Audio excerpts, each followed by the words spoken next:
Welcome back to Radio Shack, here with another episode recap of Tales of the Teenage Mutant Ninja Turtles. Now, because this episode 4 and 5 kind of like coincide with one another, we're going to do them in one video. So, here we go. First things first, we're going to start off with episode 5, Bishop Makes Her Move.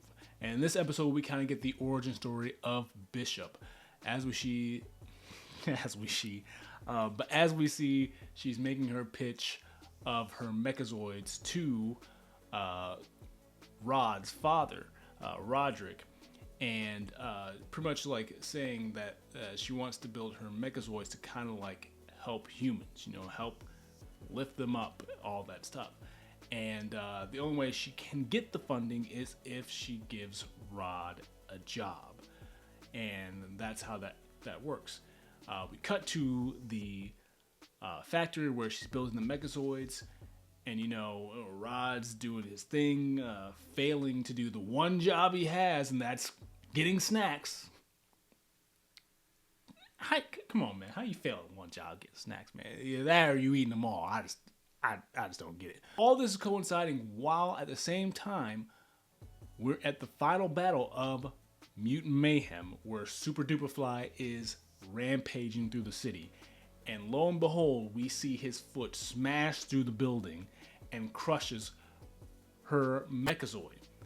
And with that being said, we see that her and Rod are coming up from the rubble, and she gets a glimpse of the turtles trying to make a plan to stop Super Duper Fly, and that's where she gets her instant anger and rage and hate towards mutants is because of what just happened there. And right there, we can see we can see and understand why she's doing what she's doing. I love a villain who you can sympathize with, who believes that they're doing the right thing. I'm not saying she's doing the right thing, but you can sympathize and see why she's doing it, and you can understand. But with that being said, now she's building the Mechazoids we've seen. With that being said, now we see she's building the Mechazoids we saw at the beginning of this season, and that's the ones that are going to defeat the Turtles.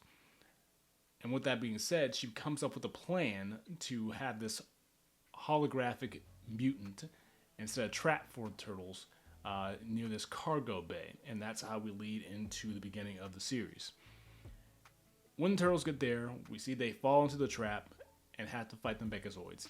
Now, when we're watching this, you can definitely tell that the Turtles are still very green. And I'm not just saying that as green as their green skin. I'm saying they're still very green when it comes to being heroes, being a team, and making plans to execute the plans and all that. Not only that, Leo not scoping the area and understanding that all the cargo crates are filled with fireworks. As the plan goes, one big explosion happens, and that's how we get all the turtles separated. And we pretty much lean into and get to see what's happening with all the Megazords with each other, and the plan is failing until she decides to use her one final move. So now we lead into Night of the Mechazoids, where we see Leo and Raph trying to find the hideout where Bishop is. They both kind of fail, where they stumble into this restaurant or whatever, and it's meant to be a comedic thing, but it kind of fell flat for me. I mean, some of the humor in here is kind of like, but that's neither here nor there. But they actually both stumble into the hideout. Leo, Raph, and April kind of stumble in the hideout, and they don't know who Bishop is talking to when they find out that someone else is there. And we see Raph is putting on his armor and all that, and we finally get Raph versus I forget what the big Mechazoid was called, but he's fighting that thing. Leo comes in and saves him from getting crushed, and we're all finding out that this is leading up to all the turtles being together once again after 5 episodes. It's a great moment, and we see the turtles kind of like put their armor on, gotta sell those toys because that's happening. We see the turtles start to fight Bishop, and eventually the 4 Mechazoids that they were battling jump in, and you see they have these crazy new designs because, you know, they're artificial. They're able to self-repair. The action in here is really great. It kind of reminds me a little bit of Rise of the Teenage Mutant Ninja Turtles, but it's really awesome. So as they're fighting, you start to see that the Mechazoids are starting to turn on Bishop as they're classifying Rod as a mutant, and that humans also are able to mutate, and so that they're trying to destroy the whole world. And I think we should all saw this coming because AI taking over the world is something that we've used over and over again. But you think Bishop would have learned from that?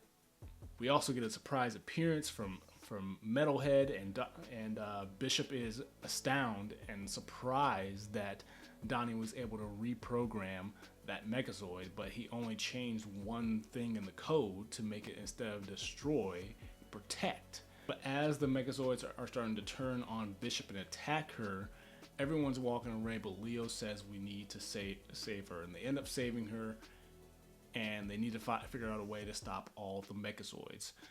So while everyone's trying to come up with an idea of how to stop the Mechazoids, we get the backstory of why Bishop is doing what she's doing with the Mechazoids in general, and she's surprised to see that Mikey wants to know what actually happened to her sister. And I feel like we're doing some great character work, development, and letting this moment happen. But that being said, we still have to find a way to destroy the Mechazoids. And ironically, the idea comes from Rod, that we need to just turn them off, and they decide to make an EMP. So Metalhead, Raph, Leo, Mikey go out and try to distract the Mechazoids while the others try to make the EMP. And while they're trying to get to a high enough level to set it off, they're getting close, and it looks like they're getting ready to fail. Donnie is trying to protect Bishop to get to a high enough level, but the Mechazoids end up catching her.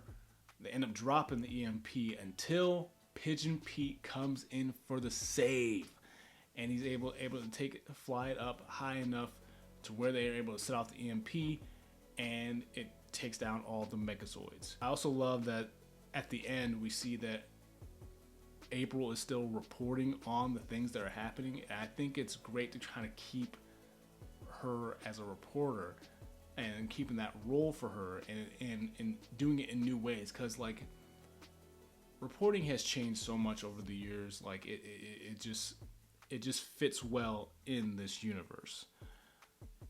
But not only that, we get to see at the end here that Bishop actually ends up joining the Earth Protection Force, but still saying the Earth Protection Force was still against mutants.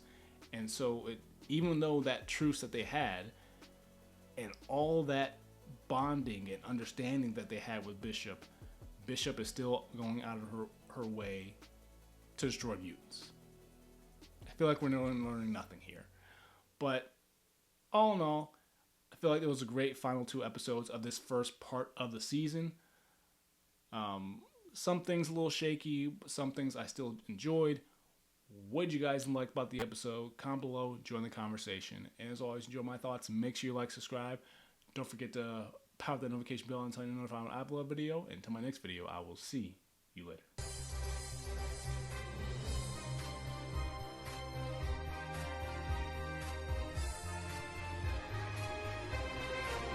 Total power.